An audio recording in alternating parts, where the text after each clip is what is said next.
Bonjour à toutes et à tous. Donc moi je m'appelle Elisa, j'ai travaillé avec Alex, Alain, Vassili et Tim. Du coup je vais juste vous introduire le poster sur lequel on a travaillé. Donc pour commencer, je voulais rappeler que l'EPFL c'est le deuxième plus gros consommateur d'énergie du canton de Vaud et pourtant elle produit que 3% de son énergie. Et donc en fait nous on s'est intéressé à différentes alternatives énergétiques qu'on pourrait implanter sur le campus. Elles ne sont pas encore hyper démocratisées mais qui pourraient un tout petit peu augmenter ce pourcentage. Du coup on en a choisi 3.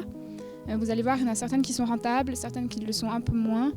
Et du coup, je vous laisse avec les autres pour découvrir tout ça. Tout d'abord, on s'est intéressé à l'énergie solaire.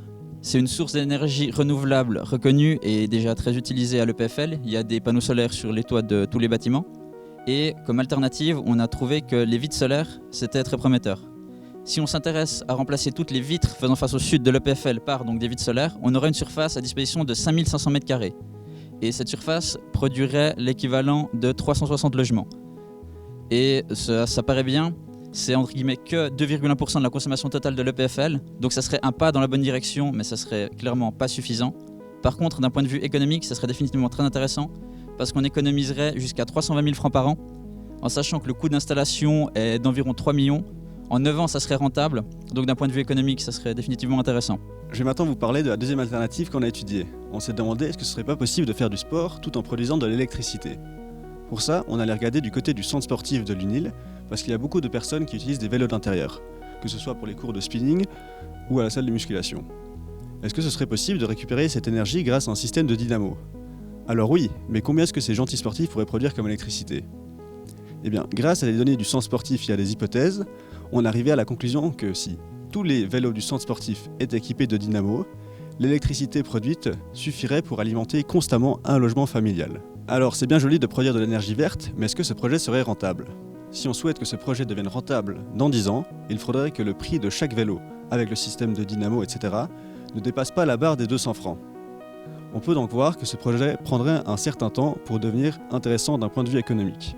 Dans une toute autre optique, imaginez qu'il était possible de se balader sur notre cher campus tout en produisant de l'électricité. Ce serait génial, mais ce serait vraiment rentable. On a essayé de répondre à cette question en analysant l'implémentation de dalles piézoélectriques sur la méridienne du campus de l'EPFL. Pour y arriver, on a modélisé les déplacements des personnes qui se trouvent sur le campus, en particulier ceux des étudiants, grâce à leurs horaires. Au final, notre estimation nous dit que plus de 4000 km sont parcourus quotidiennement sur la méridienne. Pour vous donner un ordre d'idée, ça correspond environ à la distance New York-San Francisco à vol d'oiseau. Et également qu'il faudrait plus de 40 000 dalles piézoélectriques pour recouvrir toute cette surface. Maintenant, si on fait un bilan de tout cela, on voit que malheureusement, l'énergie produite par chaque dalle sur sa durée de vie est en fait largement inférieure à son coût de fabrication et d'implémentation. Et donc, on peut conclure que malheureusement aujourd'hui, c'est un moyen non rentable de produire de l'énergie sur le campus.